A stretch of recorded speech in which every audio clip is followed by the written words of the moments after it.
Today, Cabinet started off by getting a report and update on Zimbabwe's response to the COVID-19 outbreak.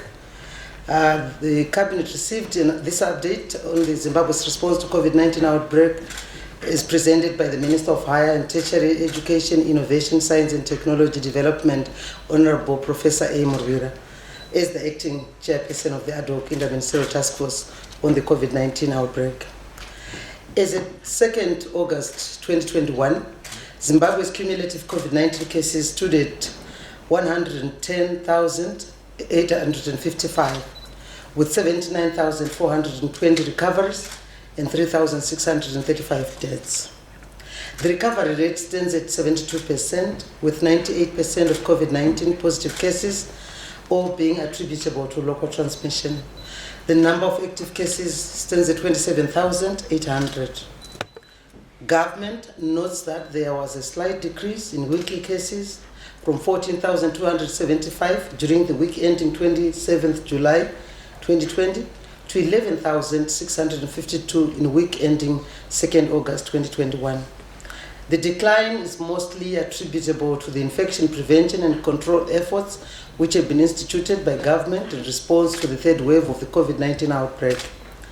Areas which recorded the most significant numbers of new cases were Harare Metropolitan Province with 2,361, Mashonaland East Province with 1,523, Mashonaland West Province 1,136, Manicaland Province 1,361 and Masvingo Province with 1,106. The nation is called upon to continue exercising extreme caution and comply with COVID-19 guidelines. We need to save lives. We need to adhere to the protocols and measures in order to register further declines in these confirmed COVID-19 cases.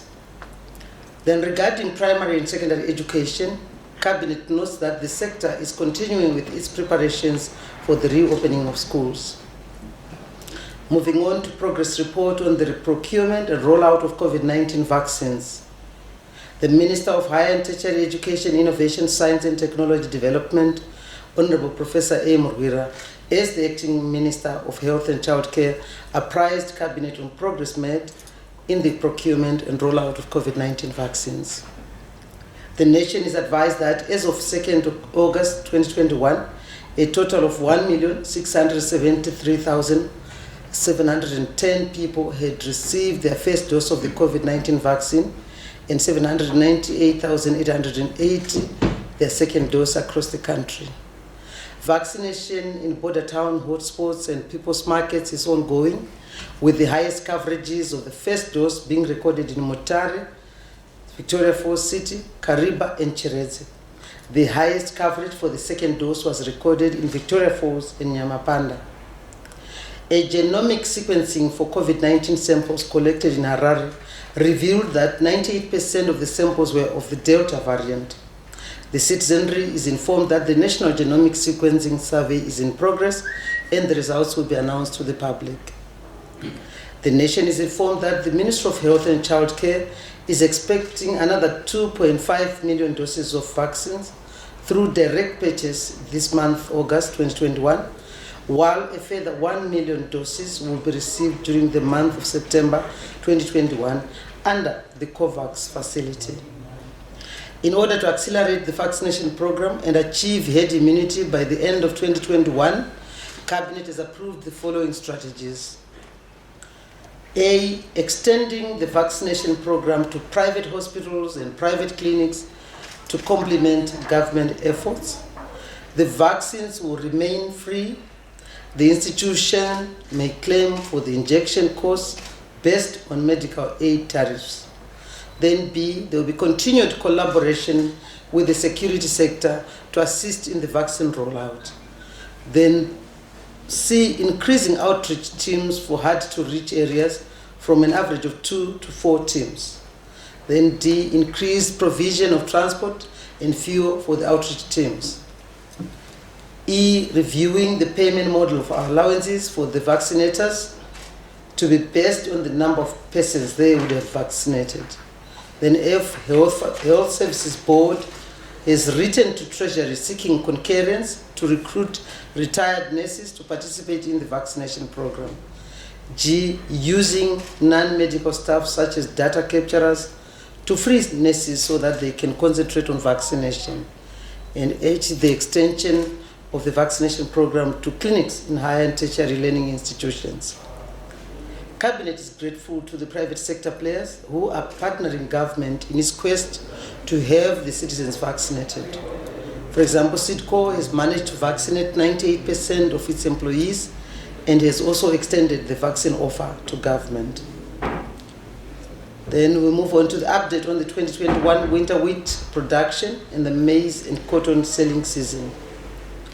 The Minister of Lands, Agriculture, Fisheries, Water and Rural Settlement updated Cabinet on the 2021 winter wheat production and maize marketing season.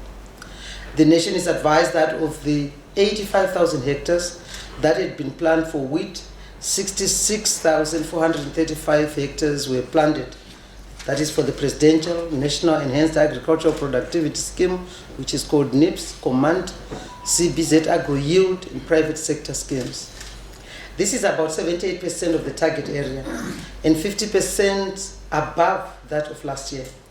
The area planted of 66,435 hectares is the third highest since independence and is only surpassed by plantings in 2004, where we had about 70,585 hectares, and in 2005, where we had about 67,261 hectares. Wheat stocks were 79,820 metric tons for week ending 2 August 2021, and that is sufficient until to take us to the next harvest, which is expected to commence in September this year. It is highlighted that 629,000 metric tons of maize, 11,000 metric tons of soybean, and 65,000 metric tons of traditional grains has been delivered to the GMP as at 2nd August 2021. All grain, and that is wheat, maize, traditional grains, and soybeans, delivered to date is valued at over 23 billion, of which 14 billion has been paid to farmers, giving an outstanding balance of about 9.4 billion. All efforts are being made to ensure that the backlog is cleared post-haste. Going on to tobacco marketing, Cabinet reports that cumulative sales were 199.6 million kilograms, which are valued at US $555 million, compared to the 176 million kilograms valued at US 440 million that were sold during the similar period last year. The prices paid were 26.1% firmer than the previous year, and this was due to the improved quality offerings by farmers. On exports, 76 million kilograms valued at US 295.5 million have been exported, compared to the 83 million kilograms valued at US 273 million, which was exported during the similar period the previous year. On seed cotton intake, a total of 82,189 metric tons valued at 4.6 billion have been received at COTCO depots. This intake has surpassed the 2020 figure despite being 55% of the targeted deliveries. COTCO has paid 690 million Zimbabwe dollars and US 1.3 million to farmers. That is the COTCO, what they have paid so far to the farmers. And we move on to the update on the e-learning strategy. Cabinet received an update on the national e-learning strategy, which was presented by the Minister of Information, Communication, Technology, Postal and Courier Services, Dr. Mswere. As the nation may recall, Cabinet approved the national e-learning strategy in the first quarter of 2021. The objective of the national e-learning is to transform the education sector through the development of adequate technological capacity for both learners and educators, regardless of geographical location or economic circumstances.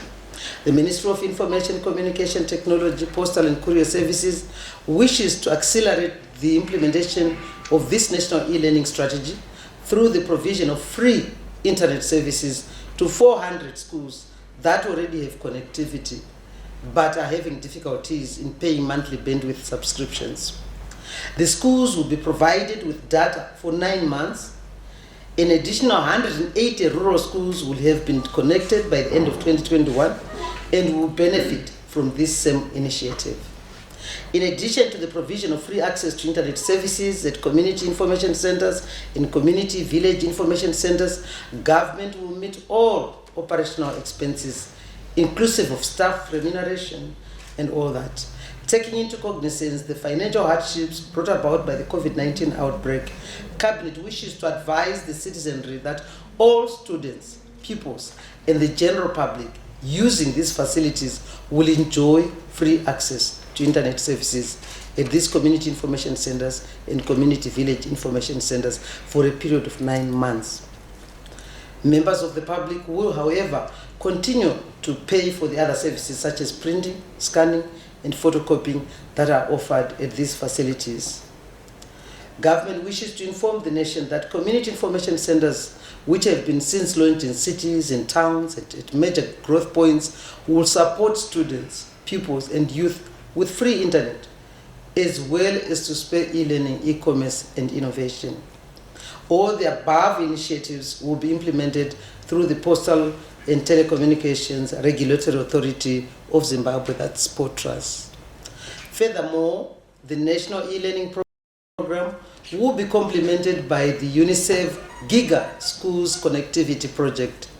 The project, which is a response to COVID-19 pandemic by UNICEF and the International Telecommunications Union, ITU, has the following pillars. One of the pillars is raising funding for schools connectivity. The other one is for mapping the connectivity status of every school. Then the third one is connecting the unconnected and poorly connected schools to the internet. And the fourth is linking connected schools and young people to digital public good that provide job skills, remote working opportunities, etc. The overall objective of GIGA in Zimbabwe is to connect every school to the internet and afford every young person access to information. The GIGA project will be rolled out in all our 10 provinces. Then Cabinet received a report on the preparations for the 2021 Heroes Day commemorations and Defense Forces Day celebrations.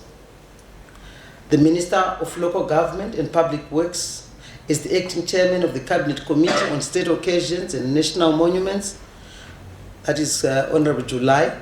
He briefed Cabinet on the 2021 Heroes Day commemorations and the Defense Forces Day celebrations. There will be small gatherings this year to mark the Heroes Day commemorations. The 2021 main Heroes Day commemorations, which will be held on 9th August at the National Heroes Acre, will be a hybrid event with a small gathering of 200 people depicting the national outlook, such as war veterans, spouses of heroes and heroines, and the youth. At this occasion, His Excellency, the President Comrade E.D. Mnangagwa, will address the nation using virtual platforms. In addition, the President will confer medals on 16 recipients in various categories of honors and awards. Heroes Day commemorations will also be held at all the provincial shrines on the same day, where Ministers of State for Provincial Affairs and Devolution will officiate. Gatherings at the Provincial Heroes Acre will be limited to 50 persons, and these 50 persons should be drawn from the respective districts in that particular province. The Ministers of State will also confer medals on nominees of the 2021 honors and awards. Then the Defense Forces Day celebrations will be held on the 10th August 2021 at State House in Harare, with the rest of the nation following proceedings on virtual platforms. The Heroes Day commemoration and Zimbabwe Defense Forces Day celebrations will only be attended by fully vaccinated persons. In addition, attendees will also be subjected to testing for COVID-19 on the day of the event. Then Cabinet got reports on the 7th 100-day cycle of the Second Republic.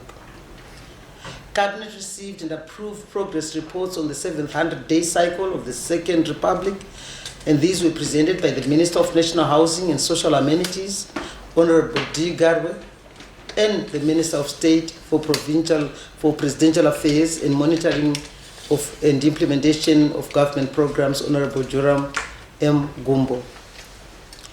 On projects under the Ministry of National Housing and Social Amenities, Cabinet was informed that in Harare, 2 blocks of 4-story, 3-bedroom flats constructed for accommodating doctors in Marimba were ready for commissioning. Contracts have been signed for the Zwaraseba flats, that project, where 16 by 4-story blocks of 3-bedroom flats are under construction. The delivery of materials has commenced and artisans have been recruited. Then under the Bay Bridge redevelopment project on housing delivery, Cabinet was informed that the construction of a sewer line servicing 28 houses in the surrounding neighborhood was completed and is now ready for commissioning in Wange. Works have commenced at the Mpumalanga High Density stands, while the layout plan for the 37 stand intended to benefit previous victims of floods in Binga was completed, and a contractor will be ready to commence works by 31st August this year, 2021. On projects being implemented by the District Development Fund, that is DDF, Cabinet was informed that the construction of roads and bridges and the drilling of boreholes and rehabilitation of irrigation schemes across many districts is making steady progress. In Manicaland Province, DDF has completed grading on 43.5 kilometers and sport graveling on 5.5 kilometers of the Nyazhizhi parallel road. And then going to Mashonaland Central Province, the upgrading of the road linking the commissioned Karanda Bridge with the adjacent communities is ongoing. And then in Mashonaland East, a 7-kilometer detour road has been completed. In Mashonaland East Province, 3.5 kilometers of the road link from the now completed Monte Casino Bridge has been widened. It is expected that the 7-kilometer stretch of the road will be tarred during the current cycle. Under Mashonaland West Province, Cabinet was informed that the 10-kilometer stretch of the Karoi Binga Road has since been completed. And then in Masvingo Province, works are in progress on the Mpembedzi Bridge construction project, and road realignment has passed the 60% mark. The Matabeleland South Province, 91 kilometers of the Mapai Diet to St. Peter's Road in Bay Bridge has been upgraded. Work is in progress on the construction of the Gunguwe Bridge in Gokwe, that's in Midlands Province. Under irrigation scheme rehabilitation, Cabinet was informed that works to replace the vandalized transformer at the Lesan Bay scheme in Zimba are at an advanced stage, with a 225 kVA transformer already on site and the procurement of the MCBs and other auxiliary materials completed. The only outstanding activity is the installation of the transformer by ZESA, and the irrigation activities will be back to normal. On dam rehabilitation, the Garia Dam in Cholocho, that's in Matabele North, has reached 60%, while rehabilitation works on the dam wall spillways has reached 90% completion. About 20,000 people will be able to access water for domestic use and also for livestock upon completion of the rehabilitation works. A total of 69 boreholes were drilled and completed out of a target of 80. These boreholes will go a long way in ensuring provision of safe and clean drinking water to beneficiary communities. To ensure continued access to clean water by communities, there is need for routine rehabilitation and maintenance of water sources.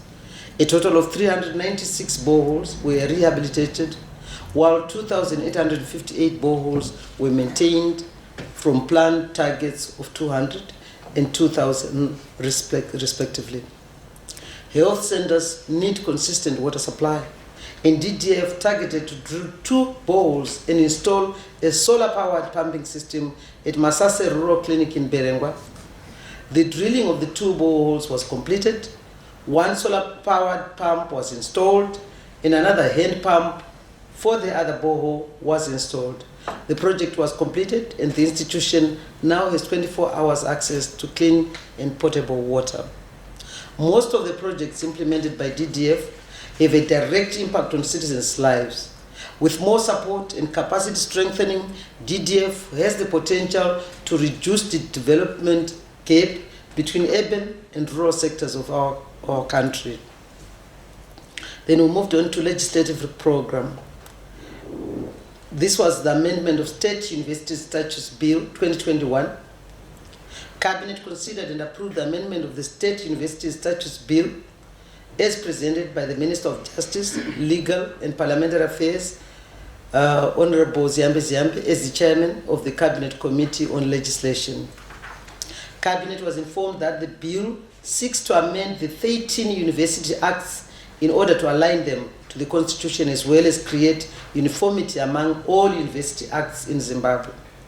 The bill will amend all the University Acts in line with the Education 5.0 policy, which places an emphasis on teaching, research, community service, innovation, and industrialization for the production of quality goods and services. The bill will provide for a lean and efficient university council and ensure gender balance and fair regional representation in the appointment of the members. Cabinet further noted that the bill will align University Acts to the principles of good corporate governance in accordance with the Public Entities Corporate Governance Act, Chapter 20.07. The bill will also standardize disciplinary procedures at all universities in order to remove cumbersome and costly processes. Furthermore, the bill will provide for terms and conditions of service of staff members and stipulate term limits for external members of the University Council. Then we moved to sundry mining initiatives towards achievement of a US 12 billion milestone by 2023, Part 1. Cabinet received and noted with satisfaction an update on some of the mining initiatives which will help the nation to achieve the US 12 billion mining industry by 2023. This was presented by the Minister of Mines and Mining Development, Honorable W. Chitando. The nation is informed that Zimbabwe is endowed with the world's second biggest resources of chrome ore, which is required for metallurgical processes such as steel manufacturing. A cumulative 22 smelters are now operating and are shared among 9 foreign and local companies. Unless chrome mining capacity is expanded, the smelting operations could soon face the challenge of insufficient feedstock in the form of chrome ore. In light of the need to safeguard the needs of the ferrochrome industry in the above regard, Cabinet approved a total ban on exports of raw chrome ore with immediate effect. The ban will capacitate current smelters and maximize the value chain to be realized from the country's abundant resources as spelled out in the National Development Strategy 1. Cabinet approved the total ban of chrome concentrates with effect from July 2022. This gives producers of chrome concentrates a year within which to make a suitable arrangements for the value addition of the concentrates, and the investment of which is low capital cost and relatively easy. Accordingly, exports of any consignment of raw chrome will only be allowed provided that all the smelters are not in a position to take up and utilize that particular consignment. The second initiative being targeted in the achievement of US 12 billion mining industry by 2023 involves the establishment of gold centers. Gold centers are expected to provide basic equipment such as compressors and jackhammers, as well as working capital to facilitate